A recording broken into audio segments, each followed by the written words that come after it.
Hello दोस्तों, तो कल हमने कराई थी अपने बालों की कटिंग और आज मैं जा रही हूँ अपने हाथों में मेहंदी लगवाने क्योंकि कल है करवा चौथ।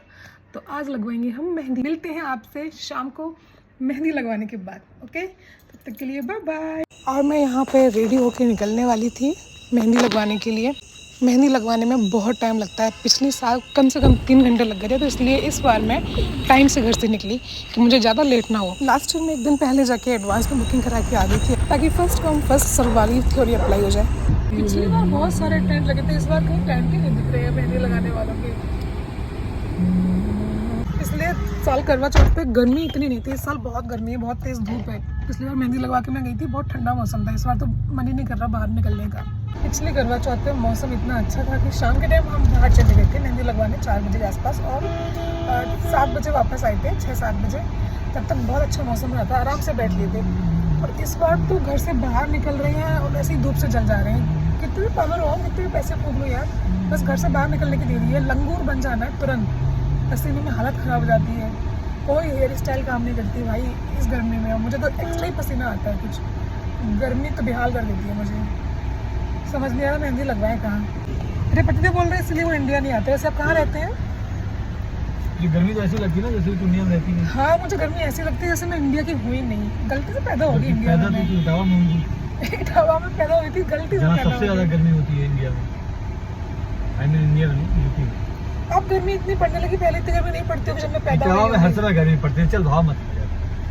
हाँ, इटावा में गर्मी पड़ती है, मुझे पता है। मैं एसी से बाहर निकलती कहाँ हूँ, पड़ी रहती। ये कह रहे टावर में लाइट कहाँ रहती थी। भाई साहब पूछिए इनसे। मुलायम सिंह जी के ज़माने में लाइट जाती नहीं है टावर में। आज भी सब सफा सरकार होती है, टावर में लाइट नहीं जाती। अब कुछ लोग जज करेंगे कि ये साइकिल वाली है या कमल वाली है। यस, ये साइकिल वाली है। वोट चाहे साइकिल में दो या कमल में दो। भाई मुलायम सिंह जी मेरे पड़ोसी रहे हैं। शिवपाल सिंह यादव के घर के बगल वाली गली में मेरा घर था, तो इस हिसाब से तो हम पड़ोसी धर्म निभाएंगे अपना। बस भैंस की जरूरत है। कौन सी भैंस की जरूरत है? जो मुलायम सिंह पालते हैं। ओके, तो पूरा हीरोइन लगेगी।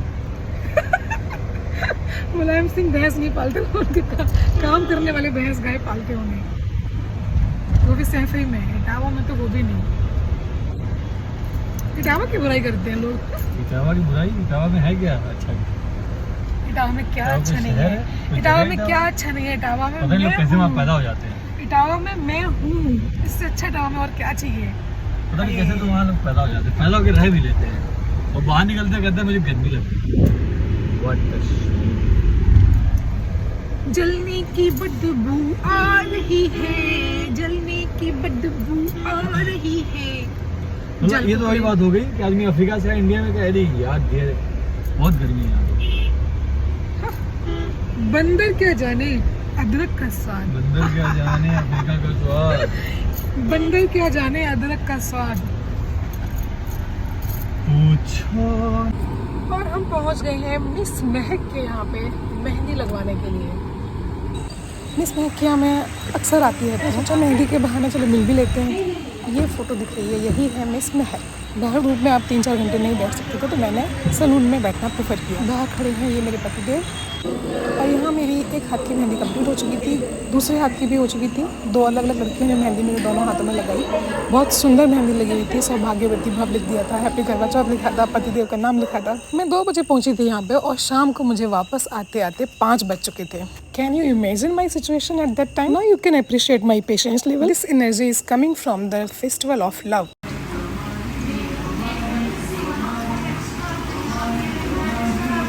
2 बजे से बैठे बैठे मुझे बज गए अब शाम के 5। अब जाके मेरे दोनों हाथों में और दोनों पैरों में मेहंदी कंप्लीट हुई है। मेहंदी लगवाने की पेशेंस की अलग बात है। मेरी भूख अब आउट ऑफ कंट्रोल हो चुकी थी। मैंने रास्ते में ही पहली बार खाया वड़ा पाव, बहुत टेस्टी लगा। और खाइए आलू की टिक्की से फोकस हटा के जरा मेरी मेहंदी पे फोकस करिए और बताइए मेरी मेहंदी कैसी लगी है। मुझे तो भाई बहुत अच्छी लगी मेहंदी। शादी के बाद साल में एक बार ये मौका आता है दुल्हन की तरह फिर से सजने का, तो इस मौके को मैं हाथ से नहीं जाने देना चाहती। हाथ पैर भर भर के मेहंदी लगवाई और ये 90s वाले पोज दिए। ऐसे खतरनाक पोज तो मैंने अपनी शादी में भी नहीं दिए थे। घर वापस आने के बाद मेरा दूसरा काम शुरू होता है मार्केटिंग का। मैं गई थी ब्लाउज उठाने के लिए और मुझे मिला ये अच्छा वाला ट्रैफिक जाम। आज तो मार्केट की रौनक देखते ही बनती थी। चारों तरफ लाइटिंग थी, डेकोरेशन थी, बहुत सारी भीड़ थी। फेस्टिवल टाइम में ये भीड़ भी अच्छी लगती है, इसी से तो रौनक है भाई, वरना हर जगह सुना सुना लगेगा तो कैसे मालूम पड़ेगा कि कौन सा त्यौहार आ रहा है। हर गली नुक्कड़ एकदम दुल्हन की तरह सजा हुआ, कितना सुंदर लगता है ना। मैं आईडी को बोल रही थी कि दीपावली का फेस्टिवल साल में एटलीस्ट 2 बार आना चाहिए।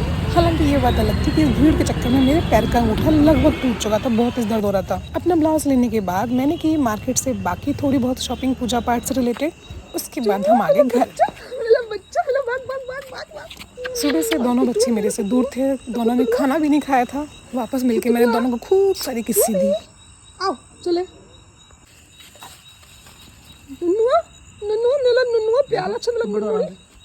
और वापस आते ही हमने शुरू की हीरो के घाव की ड्रेसिंग, जो कि हम 2-3 दिन के गैप पे करते हैं। हीरा भागते भागते सुबह से मेरी हालत हो चुकी थी बंदर जैसी। लुनुआ मेला एकदम सही है, लेकिन अभी मुझे हीरो को पकड़ना था, क्योंकि जब तक एडी उसके घाव में ड्रेसिंग करते हैं तब तक मुझे उसे पकड़ना पड़ता है, वरना वो भागने लगता है। लगभग 3 महीने हो गए इसके घाव को, हम लोग ड्रेसिंग करते हैं तो बहुत धीरे धीरे घाव भर पा रहा है उसका। और इसी के साथ मैं इस व्लॉग को यहाँ हैप्पी एंडिंग देती हूँ। ये था मेरा आज का व्लॉग। मिलते हैं कल पूजा पाठ के बाद, तब तक के लिए बाय बाय। और कमेंट करना, लाइक करना ना भूलना। चंदा मामा आजकल 6-6:30 पे आ जा रहे हैं, कल बजाएंगे रात के 9। ये हमारा गला सुखा देंगे ये प्यास से। कल टाइम पे आ जाना, ठीक है चंदा मामा, कल टाइम पे आ जाना।